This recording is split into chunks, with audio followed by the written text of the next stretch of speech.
এখন প্রায় বাজে 2:45। সো আজকের পুরো থালিটা আমি দেখাই। আজকে হচ্ছে ভেজ থালি। আজকে হচ্ছে ভূত চতুর্দশী, তো আজকে আমাদের নিরামিষ খাওয়া হচ্ছে। শুরুতে আছে কুমড়ো আলু সিদ্ধ, শুধু আলু সিদ্ধ। এটা হচ্ছে 14 শাক, যেটা আজকের খেতে হয় আর কি। 14 প্রদীপ জ্বালাতে হয়, 14 রকমের শাক, মানে 14 রকমের শাক মিক্সড করে একসাথে ভাজা আর কি। 14 শাক আমাদেরকে আজকে খেতে হয়। তো এই হচ্ছে সেই 14 শাক, চিচিঙ্গে ভাজা, বাঁধাকপি ঘন্ট, এখানে আছে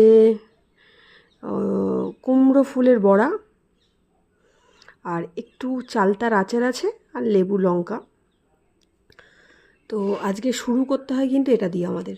আর সাথে ডাল আছে, মানে আমি ডালটা খাবো না, আমি একটু শুকনো শুকনো আর কি খাবো জিনিসটাকে। তো ওই জন্য আমি ডালটা নিই নি। ডাল বেগুন ভাজা আছে, বাট আমার ডাল খেতে খুব একটা ভালো লাগে না, ওই জন্য ভাবলাম একটু শুকনো শুকনো খাই। কালকে তো কালী পূজা, খেয়ে দিয়ে একটু বেরোবো, টুকটাক শপিং করার আছে।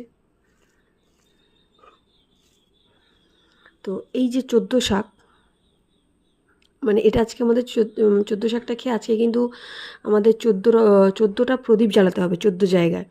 তো এই নিয়মটা তোমাদের কার কার আছে একটু জানিও তো। কারণ অনেকে শুনছি এটা নাকি কালকে কালী পুজোর দিনকে খাবে, কিন্তু আমাদের কিন্তু কালী পুজোর আগের দিন এটা খেতে হয়।